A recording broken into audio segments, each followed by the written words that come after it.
नमस्कार, बहुत स्वागत है। नादी टीवी देख रहे हैं आप। मैं हूं आपके साथ गुंजन लोधी और चलिए बुलेटिन की शुरुआत करेंगे बड़ी खबर से, जहां छत्तीसगढ़ प्रवास पर सीएम डॉक्टर मोहन यादव हैं और इसके साथ ही मध्य क्षेत्रीय परिषद की बैठक में वह शामिल होंगे।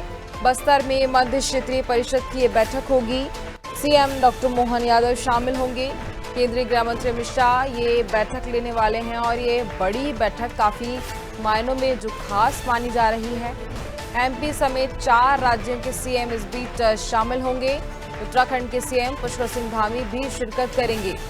यूपी के सीएम योगी आदित्यनाथ बस्तर पहुंचेंगे। केंद्र राज्य समन्वय पर बैठक की जाने वाली है। एक बड़ा मंथन और आपसी मुद्दों के समाधान पर भी मंथन किया जाएगा। तो देखिए, छत्तीसगढ़ प्रवास पर मुख्यमंत्री डॉक्टर मोहन यादव हैं, मध्य प्रदेश के मुखिया, और इसके साथ ही स्थानीय कार्यक्रम में वह शामिल होंगे। वहीं केंद्रीय गृह मंत्री अमित शाह का जो छत्तीसगढ़ का दौरा है,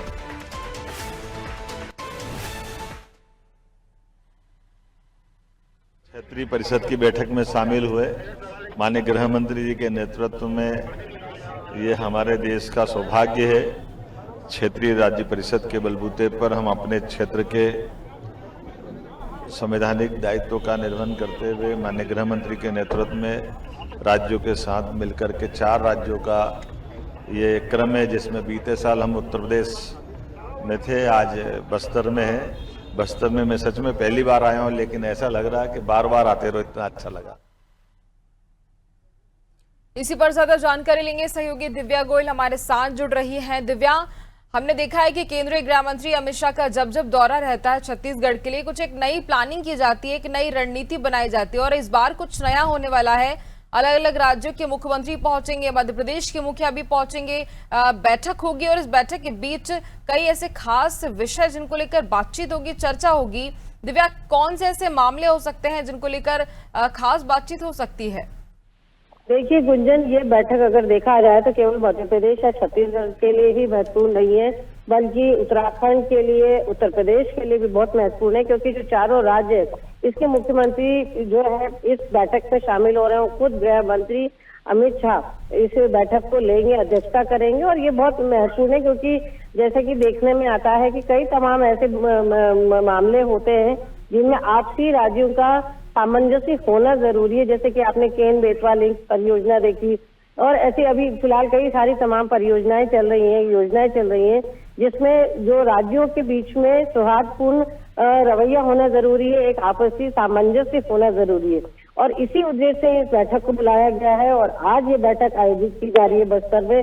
तकरीबन 11 बजे ये बैठक शुरू होगी, जिसमें हमारे प्रदेश के जो मुख्यमंत्री हैं डॉक्टर मोहन यादव, उसके साथ उत्तर प्रदेश के मुख्यमंत्री योगी और उत्तराखंड के मुख्यमंत्री, छत्तीसगढ़ राज्य, ये तमाम लोग इस बैठक में शामिल होंगे। बिल्कुल। और देखिए, अगर बात करें दिव्या इस बैठक को लेकर, तो ये बैठक बहुत ज्यादा महत्वपूर्ण हो जाती है, लेकिन सबसे बड़ी बात ये कि क्या आगामी चुनाव को लेकर रणनीति बनाई जाएगी इस बीच?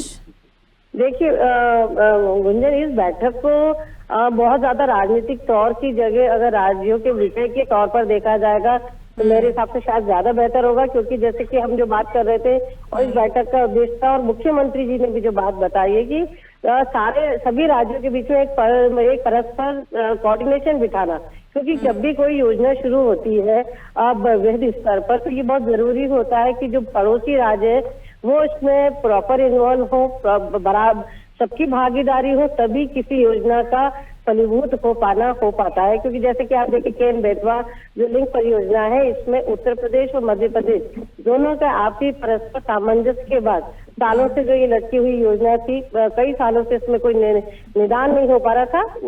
जब ये दोनों राज्य आपस में साथ में आए, उसके बाद ये परियोजना शुरू हुई और ये एक बड़ी परियोजना है। ऐसे ही जो कई सारे ऐसे मुद्दे जो अंतर्राज्यीय मुद्दे होते हैं, जो आपसी बॉर्डर से जुड़े हो सकते हैं, वो सुरक्षा से जुड़े हो सकते हैं, वो वित्तीय हो सकते हैं, वो राजनीतिक हो सकते हैं, ऐसे तमाम मुद्दों को लेकर इस बैठक में चर्चा हो सकती है। लेकिन अचानक से बैठक बुलाई गई है, अलग अलग राज्यों के मुख्यमंत्रियों को बुलाया गया है, तो क्या लगता है आगामी जो चुनाव तो है ही उस पर चर्चा होगी ही दिव्या। और इसके साथ ही अगर हम बात करें तो नक्सलवाद को लेकर भी चर्चा हो सकती है क्या? और अर्धकुंभ को लेकर जो उत्तराखंड में तैयारी चल रही है, इसके बाद फिर मध्य प्रदेश में कुंभ होगा, क्या इस पर भी चर्चा होगी? जी बिल्कुल गुंजन, आपका कहना ठीक है कि राजनीतिक परिस्थितियों पे तो चर्चा होने की संभावना है। साथ ही कि जो सुरक्षा को लेकर है और नक्सलवाद एक बहुत बड़ी समस्या थी, वो मध्य प्रदेश के लिए भी समस्या थी और वो छत्तीसगढ़ में तो थी ही। तो उससे अब हमारा मध्य प्रदेश भी जो है नक्सलवाद मुक्त हो चुका है। उसके बाद आगामी समय में अर्धधूप होने वाला उत्तराखंड में और मध्य प्रदेश में भी सिंहस्थ होने वाला है। ऐसे में कैसे तैयारी की जाए, क्योंकि अभी कुछ ही समय पहले उत्तर प्रदेश में कुंभ हो चुका है और बड़े पैमाने में करोड़ों की संख्या में वहां पे जो है जो श्रद्धालुगण है वो पहुंचे थे। और कैसे उस कुंभ का आयोजन हुआ, हो सकता है कि उसका जो अनुभव है वो अन्य राज्यों के साथ भी शेयर किया जाए और एक पूरी रणनीति बनाना, क्योंकि अब समय काफी कम बचा है। तो ऐसे में एक रोड मैप तैयार करना, रणनीति तैयार करना भी हो सकता है कि इस बैठक का हिस्सा हो। बिल्कुल। और जैसे कि यूपी में अभी जब कुंभ हुआ तो उसमें क्या कुछ व्यवस्थाएं रही, क्या कुछ तैयारियां की गई, और अब वही जानकारी उत्तराखंड के लोगों को दी जाए, उत्तराखंड में भी वही तरह से व्यवस्थाएं की जाए, और यूपी में क्या कमी रही थी उन्हें यहाँ पर ना देखा जाए, इस और भी ध्यान दिया जा सकता है। कहीं ना कहीं इस बैठक के बीच इस पर भी चर्चा की जा सकती है। खैर दिव्या, आगे जानकारी लेंगे आपसे, आप बने रहिए हमारे साथ।